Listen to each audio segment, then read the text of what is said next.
Esse garotinho foi abandonado por sua família para morrer no meio de um terremoto, mas por sorte um grande mestre mortal encontrou o nosso protagonistazinho e ensinou a ele todas as suas habilidades e agora o garotinho estava pronto para voltar à sua família. Mas é claro que com todas essas habilidades ele ficaria muito rico e também muito poderoso e todo mundo pagaria um pau pra ele. É claro que se vocês gostarem e quiserem uma parte 2, comentem aí embaixo, mete aquela bala no like pra tá fortalecendo e se inscreve pra gente bater a nossa meta de 100 mil inscritos. Vou deixar o link do servidor no Discord pra vocês entrarem, participarem das conversas por lá e também lá eu vou estar deixando o nome do Moá pra vocês. Agora aproveitem o vídeo. A cidade foi engolida por um incêndio implacável, como se tudo estivesse sendo consumido pelas chamas vorazes. Um garoto estava preso debaixo daqueles destroços todos sem conseguir sequer escapar. Em meio a todo aquele desespero, o coitado pensava na sua família, gritando por seu pai, por sua irmã e até mesmo pela sua mãe, implorando para que não deixassem ele ali sozinho. Porém, eles acabaram se afastando, como se os clamores do nosso garotinho não pudessem nem ser ouvidos. Entre as lágrimas, ele implorava para que voltassem, aterrorizado pela ideia de uma morte iminente, ainda mais daquele jeito, né, rapaziada? Debaixo daqueles destroços todos. Mas eles continuaram seguindo em outra direção, deixando o coitado sozinho. A estrutura ao seu redor começou a tremer de uma forma violenta e o fogo acabou se alastrando ainda mais. Quando parecia que tudo estava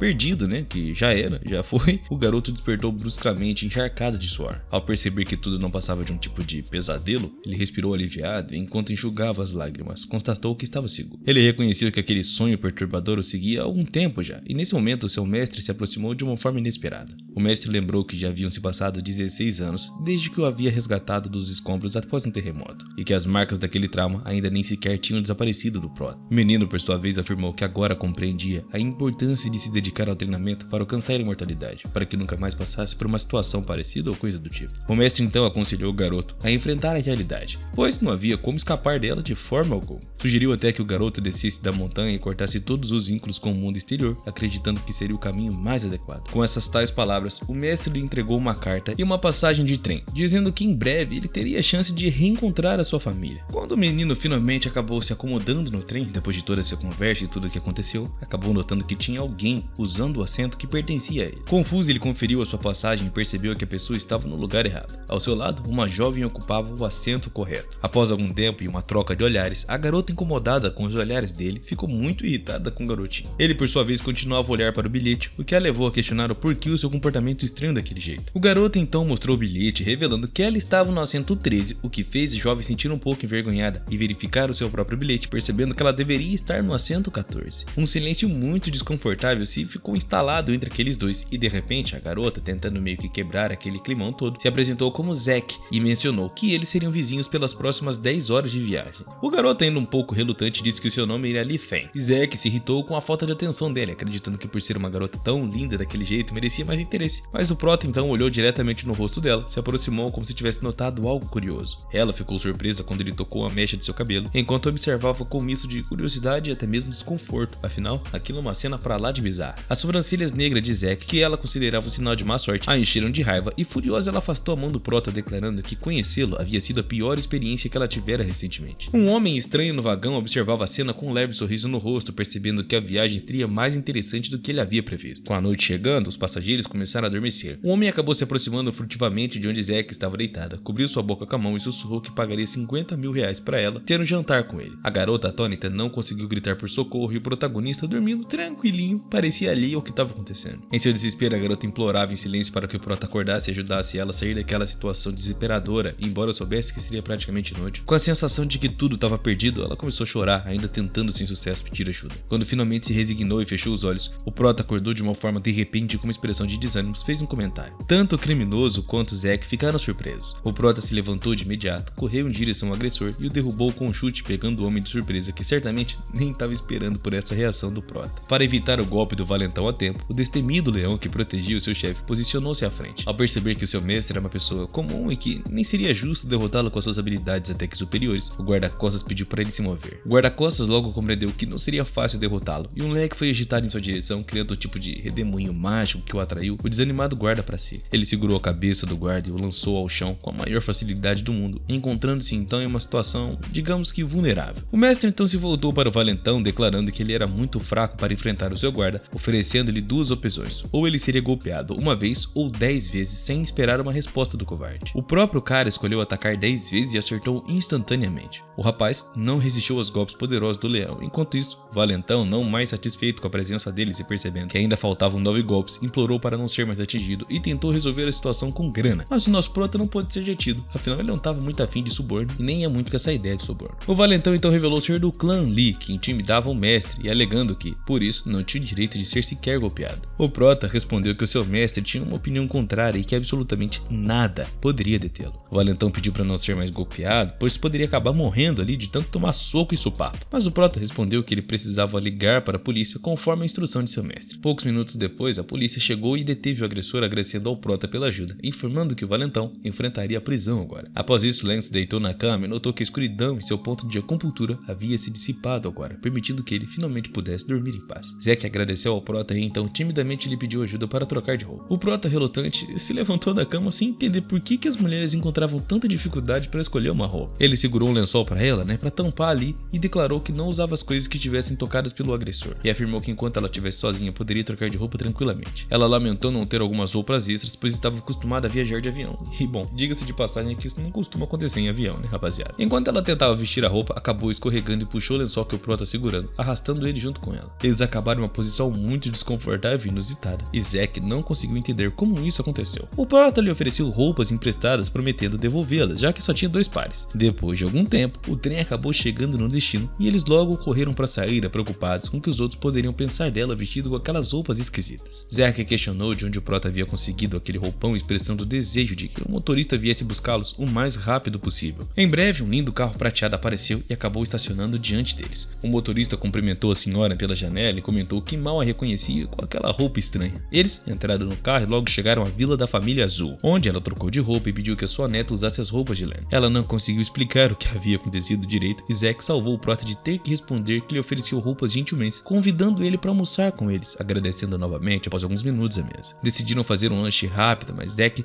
pediu para ele não ter tanta pressa, pois ela mesma havia preparado uma comida. Ela perguntou se ele havia gostado e o mesmo respondeu que estava muito saboroso. O avô sorriu, mencionando que o prota fazia lembrar de si mesmo quando era mais jovem, e o prota observou que há cerca de 20 anos a perna do avô de Zack foi danificada por um explosivo, e eles ficaram surpresos com essa revelação. O nosso herói então explicou que o tratamento da lesão não era muito difícil e levou apenas alguns minutos para curar a perna do avô, que ficou chocado com o que havia acabado de ver. Ri perguntou a Len como ele sabia sobre essa lesão na perna do avô e como ele iria consertá-lo. O nosso herói respondeu que não utilizaria feitiços e que o seu avô apenas precisava permanecer sentado, praticamente imóvel, sem mexer nenhum músculo. Ele reverenciou o idoso e expressou sua gratidão ao professor por ter lhe transmitido tal conhecimento. O avô Zack, no entanto, mostrou-se contrário à ideia e achava que Len apenas estava tentando confortá-lo de alguma forma. Mas quando a energia disparou da mão de Len como um raio em direção à perna do idoso, ele realmente começou a sentir os dedos do pé. O avô, incrédulo com o ocorrido, moveu a sua perna que há quase 20 anos permanecera imóvel. Extasiado, Zack gritou de alegria e o prota sugeriu que o avô tentasse se levantar, cuidando apenas de suas pernas durante todo aquele processo. O idoso, impressionado com as habilidades do jovem, perguntou de onde vinha um mestre tão jovem. Percebendo que Len possuía capacidades notáveis, o avô desejou manter o mágico por mais tempo. Quando Len se preparava para partir, mencionou que não precisava de mais nada e que havia vindo apenas para buscar umas coisinhas. O idoso então tentou meio que persuadi-lo, sabe, para permanecer mais alguns dias ali, citando até mesmo a influência da sua família na região, mas o prota preferiu resolver os seus problemas sozinho e partiu em direção desconhecida. O avô lamentou não ter levado o rapaz mais a sério e perguntou a Zack se ela sabia de onde era o jovem mestre. Ela informou que havia conhecido ele por acaso no trem e que nem sequer possuía o seu número de telefone. Um fã procurou a família de Ri para entregar uma carta para eles, e após mencionar o nome do cara, a família pareceu resignada, uma vez que, de acordo com o mapa fornecido por Len, ele já estava próximo do seu próprio destino. Um carro parou abruptamente numa poça à sua frente, quase espirrando água no cara, que usou suas habilidades para evitar se molhar. O fluxo de água pareceu ser absorvido por um tsunami e passou calmamente. Uma jovem desceu do carro, insatisfeita com a obsessão eterna de seu pai pelo trabalho, e se aproximou do cara, interrogando ele de uma forma desafiadora, ameaçando com a violência extrema. O Feng respondeu que não conhecia ninguém chamada Zhou Jiaqi e mostrou um cartão com uma foto, o que irritou o motorista, mas Feng não lhe deu atenção. Xiao Yue logo percebeu que ele era o filho ilegítimo de seu pai e começou a refletir sobre a possibilidade de ela própria ser ilegítima, já que o garoto era até mesmo mais velho do que ela própria. Xiao concluiu que não poderia permitir que ele visse seu pai, respondendo calmamente que nem sabia quem ele era. Quando pressionada, ela declarou que nunca entraria em sua casa e que ela jamais o chamaria de irmão. Ele escutou silenciosamente e em seguida colocou um envelope com uma carta na cabeça dela, dizendo que não se importava se ela entregava a carta ao pai ou não, mas que a professora havia pedido uma reunião com a família. Ele se despediu da garota, percebendo que não era seu irmão, pois um certo professor havia solicitado. Feng saiu devagar pelas ruas em busca busca de um local para que ele pudesse passar a noite e nem sabia onde sequer poderia encontrar um trabalho agora. Ele parou em frente ao hotel considerando que lá talvez ele conseguisse um emprego temporário ou não como um lavador de pratos. Nesse momento ele foi literalmente envolvido pela fumaça resultante de uma parada repentina de um carro e uma jovem vestida para a noite desceu pela porta traseira do veículo. Era uma estrela de cinema em ascensão, Lee Yoo-man, cercada por uma multidão de fãs que gritavam seu nome e faziam pedidos extravagantes para a garota, e você já sabe, né?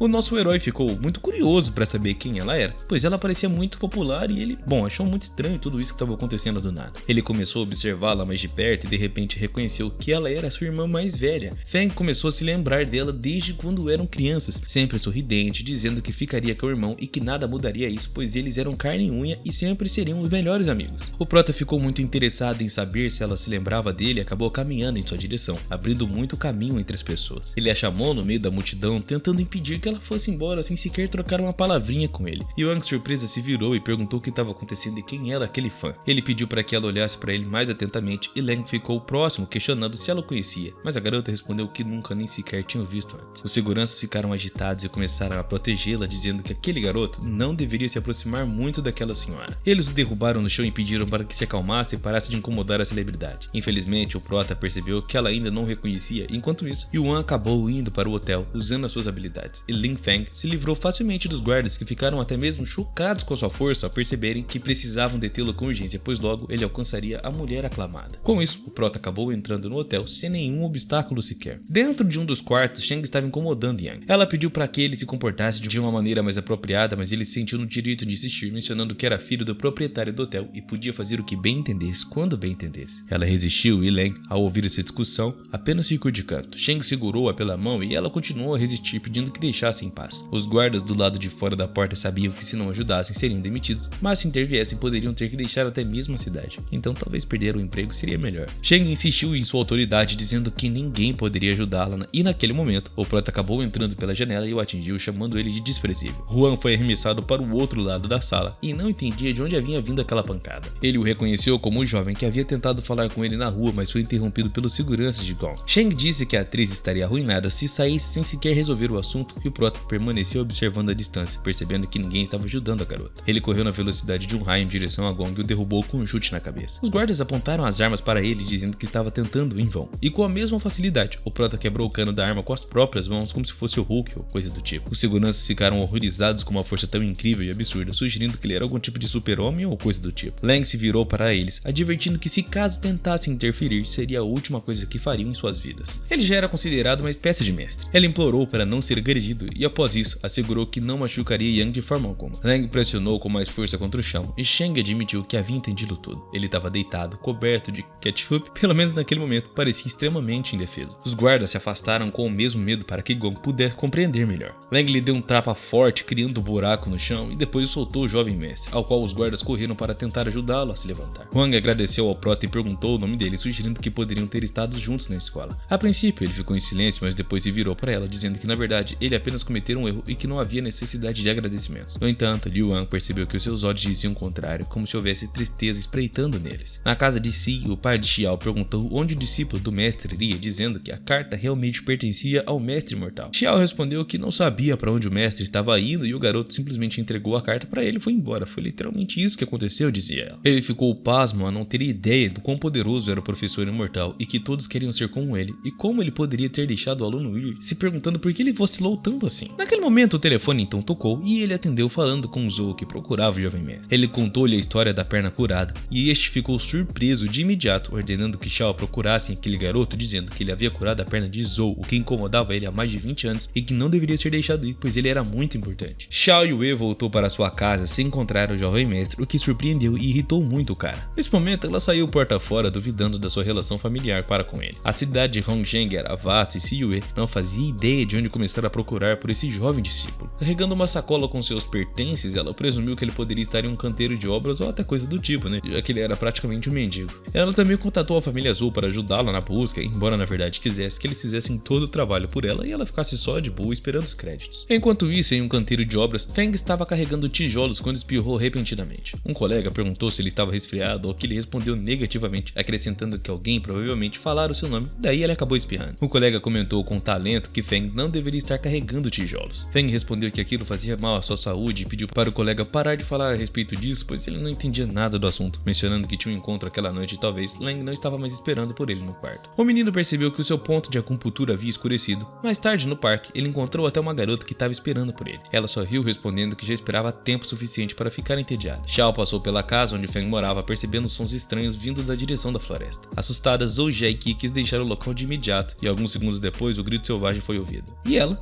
ficou curiosa para saber o que estava rolando, né? Afinal, todo personagem de Mon é assim. Ouvi um grito tenebroso vindo de uma floresta? Eu vou correr? Vou me salvar? Não, eu vou dar de cara para ver o que é. Ela se aproximou cautelosamente, espiando por trás dos arbustos, sem esperar ver a cena que desenrolava. Um jovem muito machucado estava deitado ao chão, e ao seu lado uma garota de olhos vermelhos e pele cinza, muito esquisita, estava lá. Shaiki gritou alto de medo e a garota zumbi se voltou a sua atenção para ela de imediato. Jaik tentou fugir pedindo ajuda a alguém na estrada, mas a garota zumbi rapidamente a alcançou, agarrando a sua jaqueta e tentando arrastá-la com ela. O zumbi atacou por trás com a intenção de capturá-la, mas naquele momento, pessoas desconhecidas vestidas com vestes pretas apareceram e ajudaram Haiki. Eles tentaram capturar o monstro, que inicialmente conseguiram, e os estranhos instruíram a Jaik a fugir dali de uma forma rápida, enquanto eles tentavam lidar com aquela criatura absurda. Assim como o jovem mestre era uma espécie de super-humanos, e naquele momento, o monstro ficou completamente furioso e começou a atacá-los, o que os estranhos claramente não esperavam e não conseguiram resistir. Jaik, percebendo que eles não eram páreos para o monstro, começou a fugir de novo e o zumbi correu atrás dela, olhando-a com seus olhos terríveis vermelhos, e Jaik ficou paralisada de medo, começando a chorar ao perceber que não teria outra escapatória a não ser se entregar. Naquele momento, nosso prota apareceu atingindo o zumbi e protegendo Jaik com seu próprio corpo, o que foi literalmente envolvido por chamas mágicas. O zumbi caiu inconsciente ao lado e Feng se aproximou para acalmar Jaik, perguntando o que ela fazia no canteiro de obras tão tarde. A garota, sem dizer uma palavra, apenas soluçava nervosamente em seu ombro e o prota tentava acalmá-la ainda. Zhou Jiaqi perguntou por que ele estava tão atrasado, pois ela quase morreu de medo e começou a abraçá-lo. Lang, que observava a cena, percebeu que um aroma agradável emanava de pessoas de uma organização desconhecida vestidas de preto. Um dos membros se perguntava de onde vinha aquele homem com um poder tão incrível e absurdo, o que não fazia sentido, já que ele não era um deles. Um deles perguntou ao prota quem era o seu professor e se ele gostaria de se juntar a eles, adicionando que a sua organização lidava com problemas sobrenaturais. Ele respondeu que não poderia falar o nome do seu professor e que nunca tinha ouvido falar deles. O jovem disse que se ele se juntasse a essa organização, poderia desfrutar do mais alto nível de serviço. O prota respondeu que não queria se juntar a eles, e o homem de batina não gostou do fato de o rapaz estar meio que, menosprezando eles. Na verdade, eu diria que ele só negou, né? Mas eles se sentiram menosprezados. Ele disse que nesse caso, apagaria sua memória do que aconteceu para não espalhar pânico entre a população. Eles tentaram apagar a memória do prota, mas ele interrompeu o processo habilmente, soprando a mão de um dos membros, impedindo ele de utilizar as suas habilidades. Ao perceber que essa técnica era instável, Ling os aconselhou a treinarem mais cuidadosamente, o que não foi muito bem recebido por eles não, que começaram a criticar a sua autoconfiança, embora reconhecessem o seu potencial mesmo. Um membro mencionou que a força de Lang estava no 6º nível e que ele ainda não era páreo para eles, aconselhando que não se desenrolassem tentando competir com ele, pois nem todos os conflitos poderiam ser resolvidos com lutas e às vezes era necessário saber perdoar. Um dos membros da organização reconheceu o professor que um ancião e questionou o que Lang fazia ali e se realmente estava no 6º nível como havia dito. Feng também mostrou interesse em saber mais sobre esses níveis e perguntou ao professor, que explicou que a força é categorizada em 10 níveis, do 10º ao mais fraco, ao primeiro o mais forte. O 6º nível é considerado uma força inata que ele havia atingido há 3 anos atrás, uma queda que não foi bem aceita. Um representante da organização observou que Lang era muito jovem para estar no 6º nível e que no futuro ele poderia influenciar significativamente os eventos. Ele entregou ao prota o seu cartão de visita que indicava que a organização se chamava Dragão e o seu nome era Shenai. Zhou Jiaqi, que estava presente, nunca tinha ouvido falar deles e se desculpou, dizendo que estava preocupado porque ainda estava curiosa sobre o porquê ele tinha visto o canteiro de obras no meio da noite. O prota explicou que estava ali para ajudar o seu avô e depois poderia escolher trabalhar onde quisesse em Hongsheng. Algum tempo depois de chegarem na casa do avô, o prota perguntou se eles queriam contratá-lo como babá. Zhou Jiaqi respondeu que precisava apenas curar a perna do avô e o prota se recusou categoricamente a ajudar, alegando que ele não poderia se envolver com o karma que estava perdido. Sai apareceu no limiar da casa e apontou para o garoto que lhe entregara a carta. Ela correu até o prota chamando de senhor, ao que ele respondeu sorridente e afirmativamente. Depois de pedir para curar a perna e oferecer o que ele quisesse em troca, o cara entendeu que um rapaz tão talentoso deveria mesmo ficar com ele. Xiao entregou a carta para Len e momentos depois todos se reuniram na casa onde o avô os esperava. Ele perguntou se aquele era o jovem sobre quem todos estavam falando e o Nosso Herói confirmou, pedindo ao avô que estendesse a perna para ser curada. Ele percebeu que tinha pouco tempo e paciência, então ameaçou que se caso não conseguisse curar a perna, ele mesmo a quebraria. Jiaqi pediu ao avô para não falar assim, pois o menino poderia se recusar a ajudar, e o prota respondeu que não poderia quebrar a perna, pois já estava quebrada e havia sido maltratada há cerca de 20 anos, o que só piorou a condição de opor os seus canais, causando dor constante desde então. Durante os 20 anos, o avô questionou por que ela ficou em silêncio todo esse tempo, e ele por sua vez perguntou como o menino sabia disso. O prota respondeu que não importava como ele descobriu, o importante era curar a perna, e tocou tocou o joelho do cara, parecendo que as ondas elétricas emanavam de suas mãos, eliminando a substância estagnada. Uma substância preta e pegajosa começou a escorrer do joelho alguns segundos depois, e Feng anunciou que a perna estava curada e agora ele conseguia movê-la. Ele perguntou o que o garoto queria em troca, mas ele rejeitou qualquer recompensa, dizendo que era hora de partir para não criar uma cadeia de eventos. Os observadores ficaram atônitos e surpresos com sua modéstia e perceberam que ele realmente agia como se fosse um imortal. Zhou Jiaqi parou Feng, dizendo que queria arranjar um bom emprego para ele e se observou que só havia uma vaga para Leng, e se ele quisesse, organizaria tudo. Eles tentaram de todas as maneiras manter o jovem mestre por perto, pois era melhor ter tal talento consigo do que ele simplesmente sumir de novo. De repente, o prota viu sua irmã aparecendo na TV e decidiu ficar, pois não poderia perder a chance de reconhecê-la. Jack notou que ele estava olhando para a tela, dizendo que não seria fácil se comunicar com ela, pois ela era de Jinlin. O prota pensou por um momento e mais tarde, a garota não tinha aparecido na entrada do quarto. Naquele momento, e exigido uma explicação do prota sobre o que ele estava fazendo em seu quarto após terem retirado a janela. O prota explicou que havia lidado com outro zumbi, o que deixou a garota surpresa ao perceber que era verdade, e por um momento ficou horrorizada e Sha pediu que ela fosse embora e mudasse as coisas com ela, pois estava assustada. Ela o puxou de volta para o quarto que surpreendeu seus pais, que presumiam que a sua filha tivesse até mesmo amadurecido. Bom, notou que seu avô também deveria retornar em breve e as famílias Zhou e Xiu deveriam se unir. Já estava ficando tarde e todos na casa queriam ir dormir. Leng estava refletindo sobre os zumbis que claramente não vieram ali por vontade própria,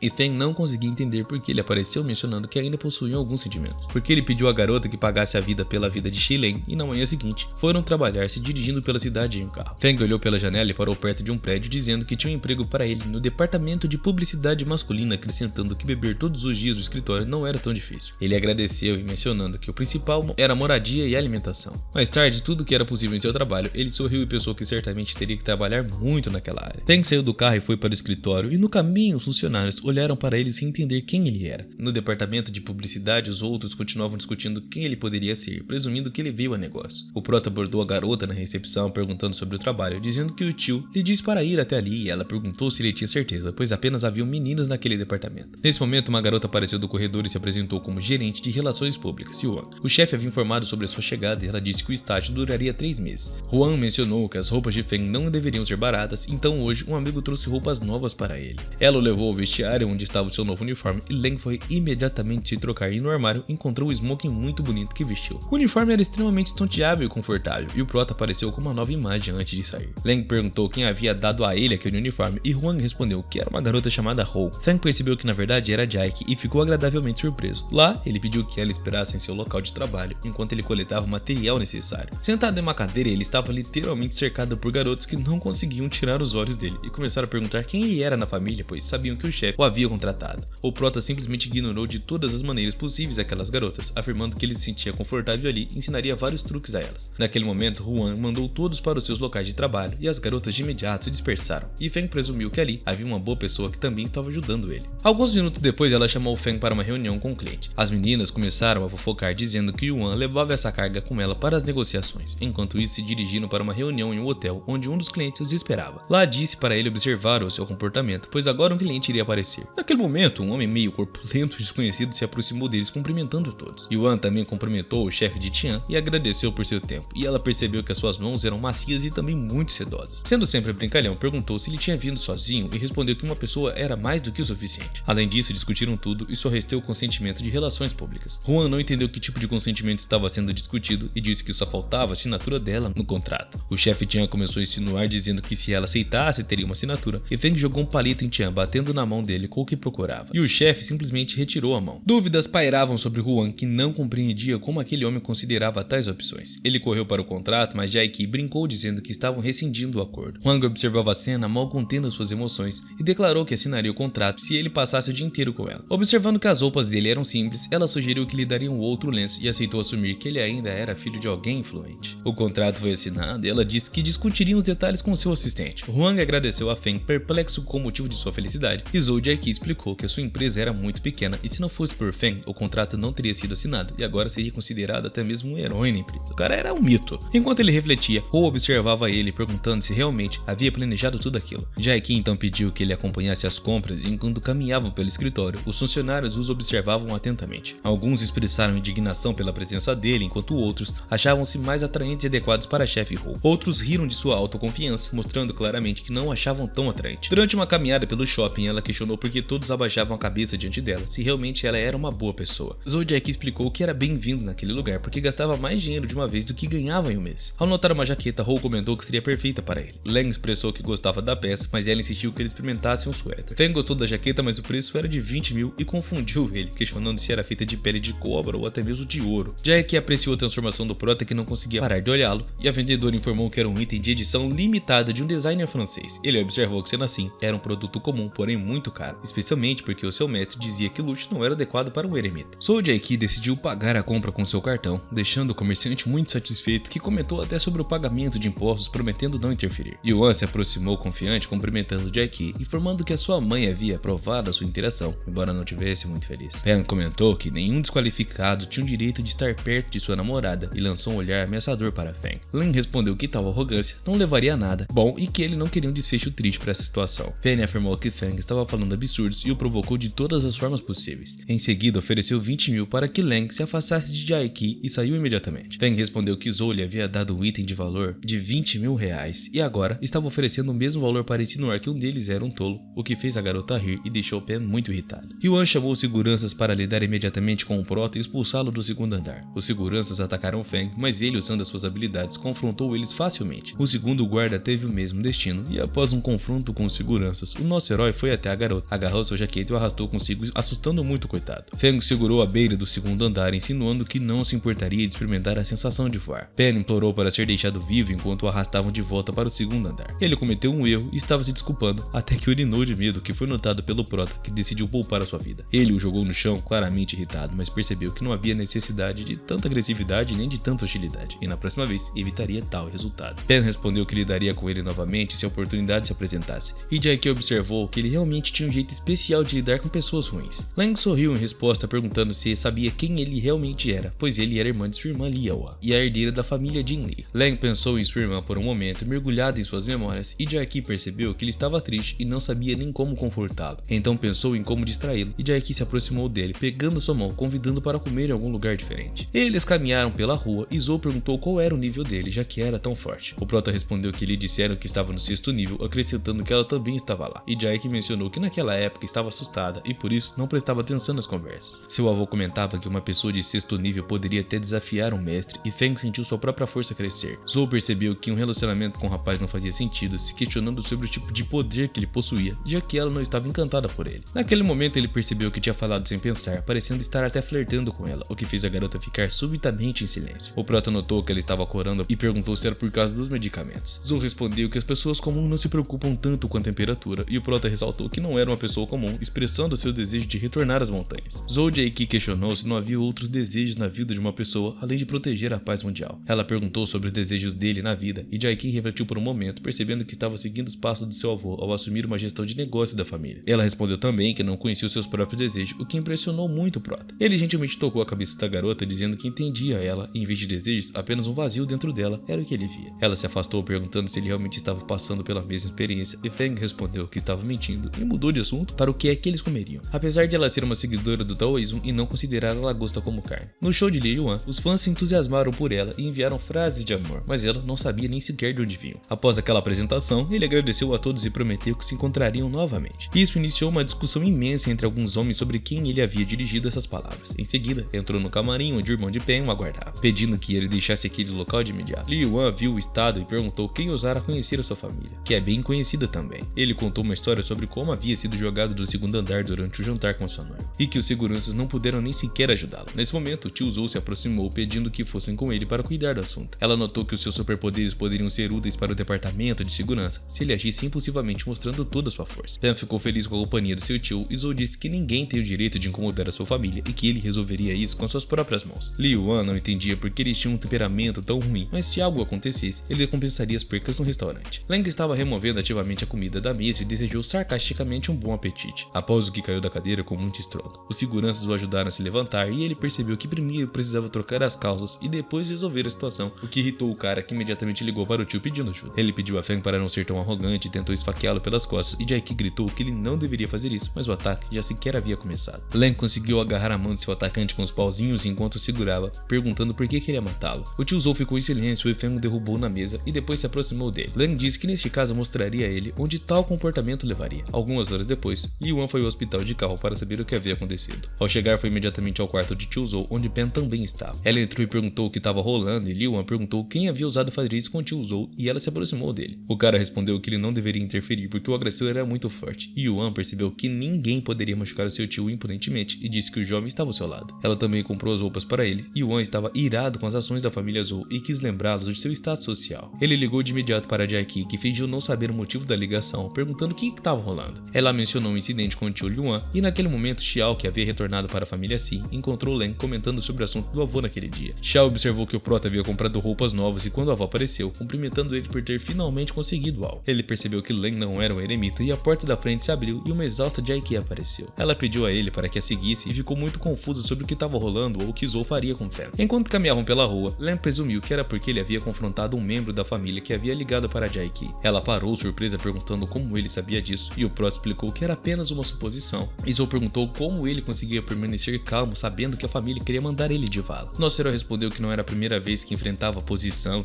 e que nada de bom resultaria disso. O mundo parecia estar contra ele e ela ficou em silêncio por alguns segundos antes de garantir que ele sempre poderia contar com seu apoio, independentemente do que acontecesse e que ela sempre estaria ao seu lado. Len pegou o frango e pediu ajuda a Jaiki. Surpresa, ela questionou se ele realmente precisava remover a galinha imediatamente e o cara afirmou que ela não deveria ajudá-la a matar o frango e que era imprudente estar perto dele, porque se uma verdadeira briga começasse, ele também teria que defendê-la, o que seria muito problemático. Na Agência de Segurança Nacional, um funcionário descobriu que 2 membros da família possuíam poderes incomuns e Jiang Long mencionou por telefone que eles já haviam chegado em Shannon. Libby estava ao seu lado quando entraram em o beco, percebendo que poderiam ir diretamente para a família Hou. Ele a pegou no braço e começou a saltar pelos telhados do prédio, cobrindo longas distâncias em segundos. Ela se questionou se deveria forçar a garota a sacar dinheiro ou se deveria se comportar de uma maneira mais contida. Libby pediu que ela permanecesse em silêncio enquanto dizia que às vezes uma senhora deseja ser muito caprichosa. Após um curto período, chegaram com sucesso à casa da família Zou, onde sem cerimônia quebraram a parede e se colocaram diante do avô Zhao, exigindo que entregasse um homem que havia agredido a sua mãe. Caso contrário, as consequências seriam muito graves. Len sentiu que alguém na casa de Hou estava tentando acelerar as coisas e atendeu Jaiki. Ela sugeriu que eles deveriam pegar um táxi e Fan concordou, reconhecendo que isso era razoável porque sua professora havia dito que isso não deveria dar muita atenção à garota e ser modesto. Eles chegaram na casa de Joe e saíram do táxi. O motorista pediu que avaliassem a viagem com 5 estrelas e ao se aproximarem da casa ouviram gritos. Alguém de dentro ameaçava o avô, exigindo que ele entregasse o homem mais velho, mas o velho disse que mesmo que o matassem não entregaria o homem. Jen correu para tocar ao avô, mas nesse momento Jaiki e o prota apareceram. Feng defendeu o velho ficando à frente do cara e imediatamente usou suas habilidades para afirmar que derrotar o velho não resolveria nada. Yang recuou surpreso e o prota estava determinado, extremamente determinado. O velho Hou disse que ele não deveria ter vindo, pois eles não iriam machucá-lo, mas o prota convenceu do contrário, afirmando que poderiam ter causado dano grave. O avô ficou surpreso com a declaração e o prota pediu a Jaiki que levasse o velho para um outro lugar, um lugar seguro, enquanto ele lidava com aqueles informantes. Zou pediu que ele tivesse cuidado e o prota afirmou que tudo ficaria bem e que se caso alguma coisa acontecesse, ele poderia escapar. Livy respondeu que ele não poderia fugir, mas que ninguém iria matá-lo, pelo menos não por hora. Li Yuan chegou na casa de Zou correndo, perguntando quem havia ousado machucar o seu parente e por que motivo, apontando para o jovem que havia derrotado o tio Zou. Juan ficou surpreso ao ver novamente o nosso prota, sem saber o que dizer, e Leng afirmou de uma forma orgulhosa que as pessoas da família Li mereciam esse tipo de tratamento. Ele não gostava de sua irmã defender estranhos e a professora havia o alertado sobre a loucura do mundo moderno, e Juan disse que ele não deveria ter atacado seu tio. Mesmo assim,